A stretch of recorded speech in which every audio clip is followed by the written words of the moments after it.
الحمد لله رب العالمين والعاقبة للمتقين والصلاة والسلام على رسوله محمد وعلى آله وأصحابه أجمعين وعلى من تبعهم بإحسان إلى يوم الدين.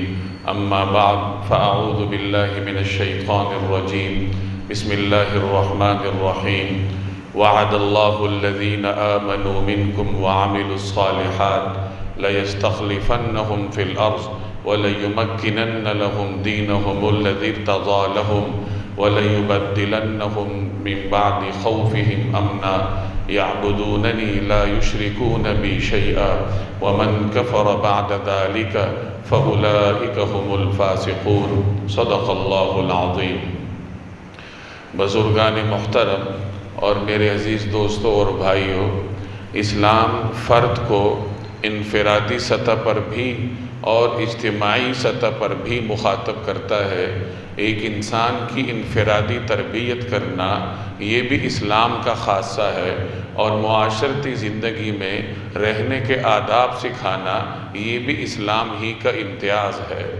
اسلامی معاشرہ دو چیزوں سے مل کر بنتا ہے، ایک عقیدہ ہے اور دوسرے نمبر پر کردار ہے. عقیدہ یہ فرد کی انفرادی چیز ہے کہ فرد انفرادی طور پر اپنے عقیدے پر محنت کرتا ہے. اسلام فرد کو جب انفرادی طور پر مخاطب کرتا ہے تو اس کو ایمان مضبوط رکھنے کی تلقین کرتا ہے، عقیدہ درست کرنے کی نصیحت کرتا ہے، شرک سے بچنے کی تلقین کرتا ہے. اسی طریقے سے اجتماعی سطح پر جب وہ فرد جاتا ہے تو اسے حکم دیا جاتا ہے کہ تمہارا کردار تمہارے عقیدے کے مطابق ہو. ایسا نہ ہو کہ عقیدہ تو کچھ اور ہے، کہ میں اللہ کو ایک مانتا ہوں، نبی کریم صلی اللہ علیہ وسلم پر ایمان رکھتا ہوں، عقیدہ آخرت کو مانتا ہوں. تو عقائد تو یہ ہوں، لیکن جب کردار کی باری آئے تو نہ اسے اللہ کا حکم یاد آئے، نہ اللہ کے سامنے کھڑا ہونے کا خوف اس کو محسوس ہو، نہ جناب رسول اللہ صلی اللہ علیہ وسلم کی سنت کا احساس ہو. اگر یہ طرز عمل ہوگا تو اس کا مطلب یہ ہوا کہ اس آدمی کا کردار اس کے عقیدے کے مطابق نہیں ہے، تو یہ ایک مکمل مسلمان نہیں ہے. مکمل مسلمان وہ ہوتا ہے جس کا کردار اس کے عقیدے کے مطابق ہوتا ہے. جیسا اس کا عقیدہ ہے ویسے ہی اس کا کردار بھی ہوتا ہے. اللہ کو ایک مانتا ہے تو اللہ پر بھروسہ بھی مکمل طور پر کرے، اللہ تبارک و تعالیٰ کے ہر حکم پر عمل کرے. جب وہ یہ مانتا ہے کہ میں نے اللہ کے سامنے کھڑے ہونا ہے تو پھر باہر معاشرے میں اس کا کردار بھی ایسا ہی ہو کہ ہر لمحے اس کے دل و دماغ پر یہ احساس سوار ہو کہ اگر میں یہ کام کروں گا تو اللہ کے سامنے کھڑے ہو کر کیا جواب دوں گا. تو عقیدہ اور عقیدے کے مطابق کردار، جب یہ دونوں چیزیں درست ہو جاتی ہیں پھر اسلامی معاشرہ تشکیل پاتا ہے. نبی کریم صلی اللہ علیہ وسلم نے مکہ مکرمہ میں 13 سال گزارے ہیں.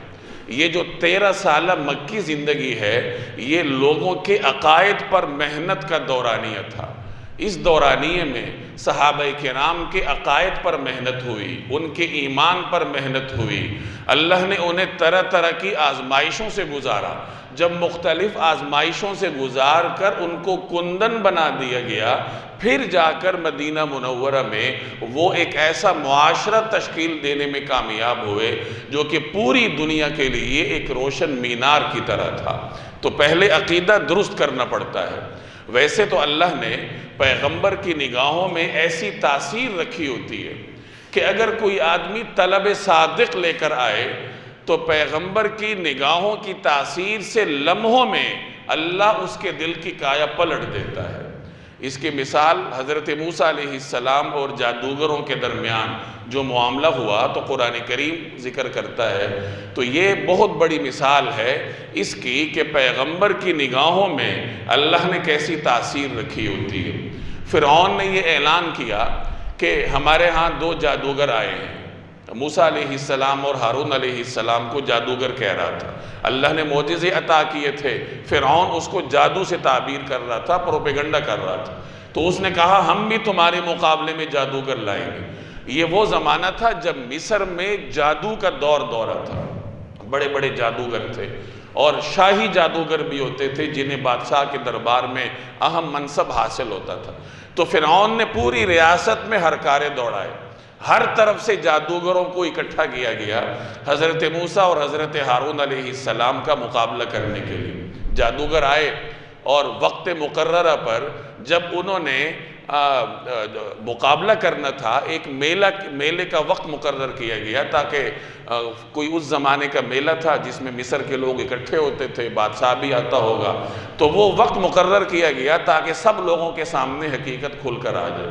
اب جب جادوگر جمع ہوئے تو فرعون سے کہنے لگے اِنَّ لَنَا لَأَجْرًا إِن كُنَّا نَحْنُ الْغَالِبِينَ، آج اگر ہم جیت جائیں تو کیا ہمیں کوئی انعام دو گے؟ تو فرعون نے کہا ہاں، اِنَّكُمْ لَمِنَ الْمُقَرَّبِينَ، تم میرے خاص لوگوں میں سے ہو جاؤ گے۔ اس زمانے میں بلکہ آج بھی حاکم اور بادشاہ کے خاص بننے سے بڑا کوئی انعام تو ہوتا نہیں، جو خود حاکم کا خاص بن جائے تو وہ سب کچھ کرنے کی طاقت رکھتا ہے۔ تو فرعون نے کہا میں تمہیں اپنا خاص مقرب بناؤں گا، تمہیں میرے دربار میں خاص حیثیت حاصل ہوگی، اس سے بڑا کیا انعام چاہتے ہو؟ چنانچہ جادوگر آگئے میدان میں، ادھر سے سیدنا موسیٰ علیہ السلام بھی آگئے۔ اب جب مقابلہ شروع ہونے لگا تو جادوگروں نے ایک کام کیا، انہوں نے حضرت موسیٰ علیہ السلام سے عرض کیا کہ کیا آپ پہلے اپنی رسی پھینکیں گے یا ہم پہلے پھینکیں؟ موسیٰ علیہ السلام کے پاس لاٹھی تھی، وہ رسیاں لے کے آئے تھے کہ کیا آپ پھینکیں گے پہلے یا ہم پھینکیں گے؟ اس نقطے کو ذہن میں رکھیے گا، آگے جا کے میں اس کی وضاحت کروں گا کہ جادوگروں نے پہلے موسیٰ علیہ السلام کو دعوت دی، تو حضرت موسیٰ علیہ السلام نے فرمایا کہ نہیں، تم لوگ کرو، اپنا جو بھی تم نے فن دکھانا ہے دکھاؤ۔ چنانچہ انہوں نے وہاں میدان میں اپنی رسیاں ڈال دی، دیکھتے ہی دیکھتے وہ رسیاں بڑے بڑے اژدہوں کی شکل دھار گئی، اژدہوں کا روپ دھار گئی، یعنی میدان میں ایسا لگا جیسے ہر طرف اژدہے دوڑ رہے ہیں۔ فطری طور پر موسیٰ علیہ السلام کو بھی تھوڑا اندیشہ ہوا کہ لوگوں کے سامنے فرق کیسے واضح ہوگا۔ یاد رکھیے کہ پیغمبر اپنی جان کے معاملے میں کبھی اندیشے نہیں کرتا، اس کو جو بھی اندیشے ہوتے ہیں دین کی نسبت سے ہوتے ہیں۔ تو موسیٰ علیہ السلام کو جی اندیشہ ہوا کہ یہ اژدہے دوڑ رہے ہیں، میں لاٹھی پھینکوں گا وہ بھی اژدہا بنے گا، لوگوں کے سامنے فرق کیسے واضح ہوگا؟ تو اس بنیاد پر انہیں تھوڑا سا فطری طور پر اندیشہ ہوا کہ کہیں ایسا نہ ہو کہ لوگوں کے لیے معجزے اور جادو میں التباس ہو جائے۔ تو اللہ نے حکم دیا کہ اب آپ اپنی لاٹھی پھینکیے۔ موسیٰ علیہ السلام نے لاٹھی پھینکی، وہ اژدہا بن گیا اور اس نے لمحوں میں جادوگروں کا تمام جادو ختم کر دیا، یعنی جو انہوں نے نظر بندی کی ہوئی تھی تو موسیٰ علیہ السلام کی لاٹھی نے ان کا وہ سارا کیا دھرا ختم کر دیا۔ اب جادوگر تو سمجھ گئے، وہ تو ماہر فن تھے، اہل فن تھے، وہ سمجھ گئے کہ یہ جادو نہیں ہو سکتا، یہ معجزہ ہے۔ چنانچہ وہ اسی وقت سجدے میں چلے گئے، فَأُلْقِيَ السَّحَرَةُ سَاجِدِينَ، تو جادوگر جو تھے وہ فوراً سجدے میں ڈال دیے گئے، یعنی ماحول ایسا بن گیا، وہ اتنے ہیبت زدہ ہو گئے اس معجزے کی تاثیر سے کہ فوراً سجدے میں چلے گئے اور کہنے لگے آمنا برب العالمین رب موسیٰ و ہارون، موسیٰ اور ہارون کا جو رب ہے، جو پوری دنیا کا رب ہے، ہم اس پر ایمان لاتے ہیں۔ اب فرعون نے جب یہ دیکھا کہ یہ تو سارا معاملہ ہی برعکس ہو گیا ہے، اب وہ آ گیا دھمکیاں دینے پہ۔ فرعون نے کہا کہ یہ تم لوگ پہلے سے آپس میں ملے ہوئے تھے، تم اور موسیٰ علیہ السلام، یہ تمہاری کارستانی ہے، تم یہ چاہتے ہو کہ مل جل کر پوری قوم کو گمراہ کرو، اگر تم باز نہ آئے تو میں کیا کروں گا؟ لَأُقَطِّعَنَّ أَيْدِيَكُمْ وَأَرْجُلَكُمْ مِنْ خِلَافٍ، میں تمہارے جسم میں ہاتھ پاؤں مخالف سمتوں سے کاٹ دوں گا، یعنی ایک طرف سے ہاتھ کاٹوں گا، دوسری طرف سے پاؤں کاٹوں گا، میں تمہارے ہاتھ پاؤں کاٹ دوں گا۔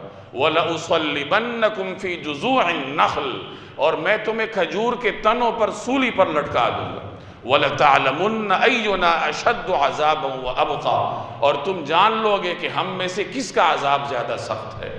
اب فرعون اس زمانے میں بہت جابر بادشاہ تھا، اور ان جادوگروں کو مسلمان ہوئے کوئی دیر نہیں ہوئی تھی، چند لمحے ہوئے تھے، لیکن ایمان پر کس قدر مضبوطی سے جمے تھے کہ فرعون کی ہر دھمکی کے جواب میں وہ کہنے لگے لن نؤثرک علی ما جاءنا من البینات والذی فطرنا، قسم ہے اس ذات کی جس نے ہمیں پیدا کیا ہے، اس ذات کی قسم جو نشانیاں ہم دیکھ چکے ہیں ان کے مقابلے میں ہم تمہیں کبھی ترجیح نہیں دیں گے۔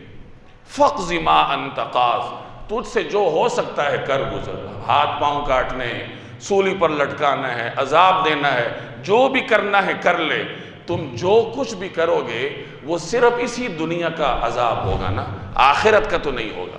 اب تھوڑی دیر کے لیے آپ تصور کریں کہ یہ جادوگر چند لمحے پہلے کفر کے انتہائی حد پر تھے، موسیٰ علیہ السلام کے مقابلے میں آئے ہوئے تھے، اور چند لمحوں میں ان کے دل کی کایا ایسی پلٹ گئی کہ دنیا کی سب سے بڑی جو اس وقت ظاہری طور پر طاقت تھی فرعون، جس کے بارے میں کہا جاتا ہے کہ وہ فرعون ذی الاوتاد، فرعون جو میخوں والا تھا، وہ کیلوں کے ذریعے گاڑ کر لوگوں کو سزا دیا کرتا تھا، کہ چت لٹا کر ہاتھ پاؤں میں کیلیں گاڑا کرتا تھا، یہ اس کے سختی کا اور شدت کا عالم تھا، ہیبت تھی اس کی ایک دنیا میں۔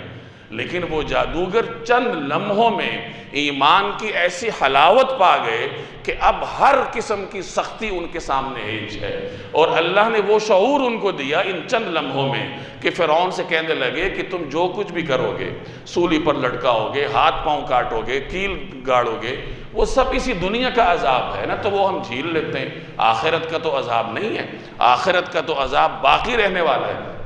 اب یہاں مفسرین نے بحث کی ہے کہ یہ چند لمحوں میں ان کے دل کی کایا ایسے کیسے پلٹ گئی کہ آئے مقابلہ کرنے کے لیے ہیں، اور چند لمحوں میں دل کی کایا ایسی پلٹ گئی کہ اب ان سے مضبوط ایمان والا پیغمبر کے بعد اس وقت شاید ہی کوئی ہو، تو یہ کیسے پلٹ گئی؟ تو مفسرین فرماتے ہیں کہ یہ جو انہوں نے شروع میں موسیٰ علیہ السلام کو دعوت دی اخلاقی طور پر کہ پہلے آپ اپنی رسی ڈال لیجئے، گویا انہوں نے بارگاہ نبوت کا احترام کیا، تو اللہ تبارک و تعالی نے اس ادب اور احترام پر انہیں یہ صلہ دیا کہ اسی جگہ ان کو ایمان کی توفیق دی، اور چونکہ طلب لے کر وہ موسیٰ علیہ السلام کے پاس آئے، جب انہوں نے نشانیاں دیکھ لی، تو پیغمبر کے پاس جب کوئی طلب لے کر آتا ہے تو پیغمبر کی نگاہوں کی تاثیر لمحوں میں اس کے دل کی کایا ایسی پلٹ دیتی ہے کہ پھر دنیا کی ہر چیز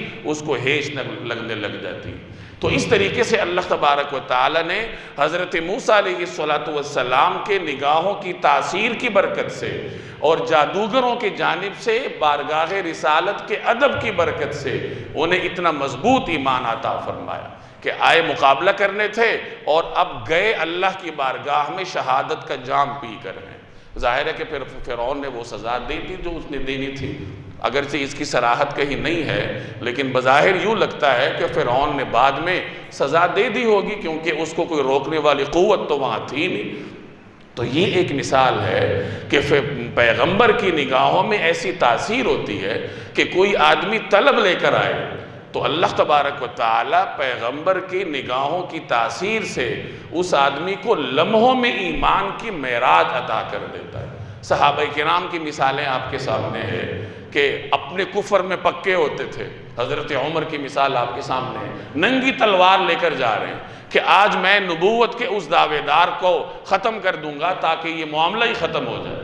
اب ننگی تلوار لے کر عمر گھر سے نکلا تھا، کفر کی آخری سرحدات پر ہے، لیکن جب سورہ طٰہٰ کی آیات دیکھی، دل میں طلب پیدا ہوئی اور طلب لے کر بارگاہ رسالت میں گئے تو لمحوں میں دل کی کایا ایسی پلٹ گئی کہ وہی عمر جو چند لمحے پہلے شدید دشمن تھا، اب وہی عمر شدید عاشق صادق ہے، اور وہ ڈٹ کر آگے بات کرتا ہے، صحابہ کو دعوت دیتا ہے کہ آؤ چلو اور حرم میں نماز پڑھتے ہیں۔ تو اس طریقے سے اللہ تبارک و تعالی طلب صادق لے کر پیغمبر کی بارگاہ میں آنے والے کو نوازا کرتا ہے۔ تو عرض میں یہ کر رہا تھا کہ ویسے تو لمحوں میں ہی پیغمبر کے سامنے والے شخص کے دل کی کایا اللہ تبارک و تعالی پلٹ دیتا ہے، لیکن صحابہ کرام پر اس کے بعد 13 سال محنت ہوئی، ان کے عقیدے پر محنت ہوئی، ان کے ایمان پر محنت ہوئی، اس کا نتیجہ یہ نکلا کہ جب اس عقیدے، اس ایمان کے ساتھ انہوں نے مدینہ منورہ میں جا کر اپنا ایک معاشرہ تشکیل دیا تو وہ پھر دنیا میں ایک بے نظیر اور بے مثال قسم کا معاشرہ بنا۔ اور اس معاشرے کی آغاز نبی کریم صلی اللہ علیہ وسلم نے ایسے فرمائی کہ مدینہ کے لوگوں سے آپ نے ایک بیعت لی عقبہ کے مقام پہ، اور اس بیعت کی تفصیلات جب آپ پڑھیں گے تو آپ کے سامنے صورتحال واضح ہو جائے گی کہ اسلامی معاشرے کی بنیادیں کیا ہیں۔ چنانچہ روایات کا مفہوم ہے کہ عقبہ کے مقام پر منا میں، عقبہ یہ منا میں جمرات کے قریب کوئی مقام ہے، تو یہاں منا میں عقبہ کے مقام پر اس گھاٹی میں 11 نبوی کو، پہلے 10 نبوی کو پھر 11 نبوی کو، یعنی نبوت کے 11ویں سال نبی کریم صلی اللہ علیہ وسلم نے اہل مدینہ سے بیعت لی، جو اس وقت اہل یثرب کہلاتے تھے۔ یہ 12 لوگ تھے اور ان سے آپ نے بیعت لی کہ میرے ساتھ وعدہ کرو کہ تم اللہ کے ساتھ کسی کو شریک نہیں ٹھہراؤ گے، تم چوری نہیں کرو گے، تم زنا نہیں کرو گے، تم کسی پر تہمت نہیں لگاؤ گے، اور تم ہر معاملے میں میری تعمیل کرو گے۔ انہوں نے وعدہ کیا۔ یہ اسلامی معاشرے کی بنیادیں ہیں۔ اس میں ایک تو ہے کہ شرک نہیں کرو گے، اس کا تعلق عقیدے سے ہے کہ اللہ تبارک و تعالیٰ پر تمہارا ایمان مضبوط ہوگا، اللہ کے ساتھ کسی کو شریک نہیں ٹھہراؤ گے۔ اور پھر باقی چیزوں کا تعلق معاشرے سے ہے کہ تم کسی پر بہتان نہیں لگاؤ گے، کیونکہ بہتان لگنے سے فساد ہوتا ہے، ایک دوسرے سے اختلافات ہوتے ہیں، دلوں میں دوری پیدا ہوتی ہے، لڑائیاں پیدا ہوتی ہیں۔ کسی پر بہتان نہیں لگاؤ، زنا نہیں کرو گے، یعنی زنا اور زنا کی طرف بڑھنے والے جتنے بھی بے حیائی کے اعمال ہیں یہ معاشرے میں فساد پیدا کرتے ہیں۔ نبی کریم صلی اللہ علیہ وسلم نے ان سے وعدہ لیا کہ تم یہ کام نہیں کرو، تم چوری نہیں کرو گے۔ چوری ایسی چیز ہے کہ جب چوری معاشرے میں عام ہو جائے تو نہ کوئی فرد محفوظ ہوتا ہے، نہ کوئی ادارہ محفوظ ہوتا ہے، نہ کوئی قوم محفوظ ہوتی ہے، نہ ریاستیں محفوظ ہوتی ہیں۔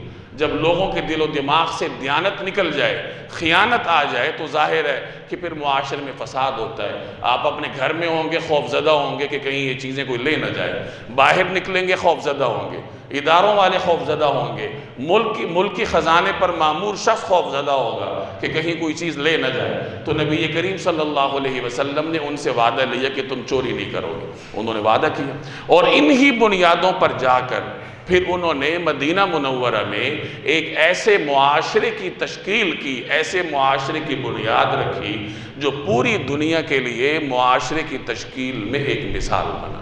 تو یہ دو چیزیں ہیں، ایک آپ کا عقیدہ مضبوط ہو اور دوسرے نمبر پر آپ کا جو کردار ہے وہ عقیدے کے ساتھ مطابقت رکھتا ہو۔ جب یہ دونوں چیزیں موجود ہوں معاشرے کے افراد میں تو پھر جا کر وہ معاشرہ ترقی کرتا ہے۔ نبی کریم صلی اللہ علیہ وسلم جب ہجرت کر کے مدینہ تشریف لائے، اب مدینہ والے یہ بنیادی وعدے تو کر چکے تھے، ہم چوری بھی نہیں کریں گے، ہم بہتان بھی نہیں لگائیں گے، ہم معاشرے سے فحاشی کے کاموں کا خاتمہ کریں گے، یہ وعدے تو وہ کر چکے تھے۔ اب مزید دلوں کو جوڑنے کے لیے، لوگوں کو آپس میں قریب لانے کے لیے، اتحاد کی فضا پیدا کرنے کے لیے آپ صلی اللہ علیہ وسلم نے احکامات دی۔ بعض نظر آنے والے ایسے چھوٹے چھوٹے عمل ہوتے ہیں جو آپ کو بظاہر چھوٹے نظر آتے ہیں لیکن ان کے نتائج دیر پا ہوتے ہیں، دور تک ان کے نتائج جاتے ہیں۔ نبی کریم صلی اللہ علیہ وسلم جب ہجرت کر کے تشریف لائے تو پہلے آپ کا قیام قباء میں تھا، وہاں اہل مدینہ جوق در جوق آ رہے تھے، ملاقاتیں کر رہے تھے۔ اب عبداللہ ابن سلام رضی اللہ تعالی عنہ یہود کے بڑے علماء میں سے تھے، اس وقت یہ مسلمان نہیں ہوئے تھے۔ یہ فرماتے ہیں کہ میں حضور علیہ السلام کی خدمت میں حاضر ہوا کہ دیکھتا ہوں کہ نبوت کے دعوے دار ہیں تو تعلیمات کیا ہیں۔ تو جیسے ہی میں نے آ کر آپ کو دیکھا، آپ کے چہرے پر میری نظر پڑی تو میں نے کہا کہ یہ چہرہ کسی سچے ہی کا ہو سکتا ہے، یعنی ایسا پرنور چہرہ صداقت اور امانت کے معراج پر فائز شخصیت کا ہی ہو سکتا ہے۔ اور جو میں نے آپ کی زبان اطہر سے پہلے کلمات سنے وہ یہ تھے کہ آپ فرما رہے تھے ایھا الناس افشوا السلام وصلوا الارحام وصلوا باللیل والناس نیام تدخلوا الجنۃ بسلام۔ اے لوگو سلام عام کرو، تعلقات نبھاؤ، صلہ رحمی کرو، رات کے اندھیرے میں نمازیں پڑھا کرو جب لوگ سو رہے ہوں، جب دوسرے لوگ آرام کر رہے ہو تم اپنے رب کے ساتھ مناجات کرو، ان باتوں پر عمل کرو گے، تدخل الجنت بسلام، سلامتی کے ساتھ جنت میں داخل ہو جاؤ۔ اس میں دو چیزوں کی آپ نے تلقین کی جن کی معاشرے کو ضرورت تھی، ایک سلام کو عام کرو اور دوسرے نمبر پر تعلقات کو نبھاؤ۔ سلام کہنے کو لوگوں کو ایک چھوٹا عمل نظر آتا ہے، حالانکہ یہ بہت بڑا عمل ہے، اس کی وجہ سے لوگوں کے دل قریب ہوتے ہیں۔ آپ راستے میں کسی اجنبی کو السلام علیکم ورحمۃ اللہ وبرکاتہ کہیں، محبت کے ساتھ پورا سلام کریں، تو وہ آپ کے بارے میں کچھ سوچے گا کہ یہ نہ جانے کون ہے۔ اگلے دن بھی سلام کریں گے، تیسرے دن بھی کریں گے، آہستہ آہستہ تعلق پیدا ہو جائے۔ یہاں ہمارے ہاں چونکہ سلام کا رجحان نہیں ہے تو لوگ ایک مسجد میں سالہ سال تک نمازیں پڑھتے ہیں، آپس میں کوئی میل ملاقات نہیں ہوتی، تعلق نہیں بنتا، کیونکہ ایک دوسرے کو سلام کرنے کا رجحان ہی ہمارے ہاں سے ختم ہو گیا۔ یہی وجہ ہے کہ اتحاد نہیں ہے، اتفاق نہیں ہے، مخالفتیں۔ تو آپ نے جو ابتدائی احکامات دیے ہیں ان میں سر فہرست سلام تھا، اور پھر صحابہ نے اس کی ایسی اطاعت کی کہ اگر دو صحابی کہیں جا رہے ہیں اور راستے میں کوئی درخت آ گیا اور وہاں انہیں چند فٹ کا فاصلہ کرنا پڑا ہے تو پھر آگے جا کر جب اکٹھے ہوتے تھے تو پھر ایک دوسرے کو سلام کرتے تھے۔ خالی گھر میں داخل ہونے پر بھی سلام کا حکم دیا گیا، اور اس کی برکتیں بتائی گئی کہ اگر گھر میں جاؤ، گھر خالی ہی کیوں نہ ہو، سلام کیا کرو۔ اس کی برکات یہ ہیں کہ رزق میں برکت ہوتی ہے۔ تو یہاں سے پھر لوگوں کے دلوں کو قریب لانے کا سلسلہ شروع ہوا۔ پھر آگے آپ نے مواخات قائم کی، مسلمانوں کو اخوت کا درس دیا گیا۔ تو ان تمام تعلیمات کی بنیاد پر پھر صحابہ کرام کا معاشرہ تشکیل پایا۔ اور تیسرے نمبر پر، یعنی پہلے نمبر پر عقیدہ ہے، دوسرے نمبر پر یہ کہ آپ کا جو عمل ہے وہ آپ کے عقیدے کے مطابق ہو، جن سے معاشرہ بنتا ہے۔ اب معاشرہ بن تو گیا، اب اس کو بقا کیسے دینی ہے؟ تو بقا کے لیے جو مختلف عناصر ہیں ان میں سے ایک اہم عنصر احتساب کا بھی ہے، کہ پھر اگر کوئی ان طے شدہ چیزوں کی اطاعت نہیں کرتا تو اسلامی معاشرہ احتساب بھی سخت کرتا ہے۔ جناب رسول اللہ صلی اللہ علیہ وسلم نے ابتدا میں بیعت لی تھی کہ چوری نہیں کرنی، اور شریعت میں احکامات بھی اترے، قرآن کریم میں بھی اس کے احکامات اترے۔ اب اس کے باوجود بھی اگر کوئی چوری کرتا اس کا ہاتھ کاٹا جاتا تھا۔ بسا اوقات ایسا بھی ہوتا کہ ہاتھ کاٹ کر اس کے گلے میں لٹکا دیا جاتا تھا تاکہ لوگ دیکھیں۔ اب کہنے والے کو ان سزاؤں میں بسا اوقات بہت ساری چیزیں نظر آتی ہیں، لیکن وہ سزائیں جاری کون کرتے تھے؟ رحمت للعالمین، جو دونوں جہانوں کے لیے رحمت تھے۔ اب فرد کے لیے تو سزا ہے لیکن معاشرے کے لیے وہ رحمت ہے، کیونکہ جہاں احتساب نہیں ہوتا تو اس معاشرے میں دیانت زیادہ دیر برقرار بھی نہیں رہتی۔ قرآن کریم ترغیب اور ترہیب دونوں کو لے کر چلتا ہے، اگر ایک چیز بھی رہ جائے تو پھر معاشرہ باقی نہیں رہتا۔ حضرت صفوان بن امیہ رضی اللہ تعالی عنہ فتح مکہ کے موقع پر مسلمان ہوئے۔ پہلے یہ قبائلی سردار تھے، مکہ کے بہت بڑے سردار تھے۔ اب ایک مرتبہ یہ حرم میں سو رہے تھے، سر کے نیچے چادر ڈالی ہوئی تھی، ان کی چادر کو لے کر بھاگ گیا، چوری کی اس نے، بعد میں پکڑا گیا۔ نبی کریم صلی اللہ علیہ وسلم کے پاس معاملہ پیش ہوا، آپ نے چور کے ہاتھ کاٹنے کا حکم دیا۔ اب صفوان بن امیہ نے عرض کیا کہ یا رسول اللہ، میرا مقصد یہ نہیں تھا، یعنی میں چور کو اتنی سخت سزا دلوانے کے لیے نہیں لایا۔ اور بعض روایات میں آتا ہے کہ انہوں نے یہ کہا کہ یہ میری طرف سے اس کو صدقہ ہے، یا میں اس کو ادھار بیچ دیتا ہوں، بعد میں یہ مجھے قیمت ادا کر دے، یعنی ان کی یہ خواہش تھی کہ سزا نہ ملے۔ لیکن رسول اللہ صلی اللہ علیہ وسلم نے فرمایا کہ اگر معاف کرنا تھا تو میرے آنے سے پہلے معاف کرتے۔ اب جب مقدمہ آ چکا ہے تو اب معاشرے کی بقا اسی میں ہے کہ اس کو سزا ملے، چنانچہ اس کا ہاتھ کاٹا گیا۔ تو جب یہ تینوں چیزیں ملتی ہیں کہ لوگوں کے عقیدے پر بھی محنت ہو، اور دوسرے نمبر پر لوگوں کا جو عمل ہے وہ عقیدے کے مطابق ہو، اور تیسرے نمبر پر جو بالادست طبقہ ہے اس کی جانب سے احتساب کا عمل بھی سخت ہو، پھر جا کر معاشرے دیر پا ہوتے ہیں، معاشرہ بنتا بھی ہے اور دیر تک وہ برقرار بھی رہتا ہے۔ ان میں سے کسی بھی چیز کو آپ ختم کر دیں کہ اگر عقیدہ بھی ہے، عمل بھی ہے لیکن احتساب نہیں ہے، یا احتساب تو ہے لیکن عقیدہ نہیں ہے یا عمل نہیں ہے، تو معاشرے باقی نہیں ہوتے۔ تو یہ ربیع الاول کا مہینہ ہے، اس مہینے میں عام طور پر لوگوں کی توجہ سیرت طیبہ کی طرف ہو جاتی ہے، ایک روحانی ماحول پیدا ہو جاتا ہے۔ تو اس مہینے میں سیرت کا مطالعہ کرنا چاہیے اور سیرت کے مطالعے کی روشنی میں اپنے عمل پر توجہ دینی چاہیے کہ میرا عمل کیا ہے، میرا عمل میرے عقیدے کے مطابق ہے یا نہیں۔ ایمان تو میرا اللہ پر ہے، لیکن رزق کے معاملے میں اس قدر خطرات کا شکار ہوں کہ میں چوری کرنے سے بھی دریغ نہیں کرتا، میں ملاوٹ کرنے سے بھی دریغ نہیں کرتا، جو چیز ملتی ہے میں ہڑپ کرتا ہوں، تو پھر وہ ایمان کس قسم کا ہے؟ مسلمان تو وہ ہوتا ہے نا کہ جب اس کا اللہ پر ایمان ہے تو پھر وہ اللہ کے ہر حکم پر عمل کرتا ہے۔ تو ضرورت اس بات کی ہے کہ اپنے عقیدے پر محنت کی جائے، اپنے عمل کو عقیدے کے مطابق ڈھالنے پر توجہ دی جائے، یہ ہمارے کرنے کا کام ہے۔ اور بالادست طبقے کا کام یہ ہے کہ وہ احتساب کے نظام کو سخت کرے، تب جا کر معاشرہ دیر پا رہتا ہے۔ اللہ تبارک و تعالی عمل کی توفیق دے۔ وما علینا الا البلاغ۔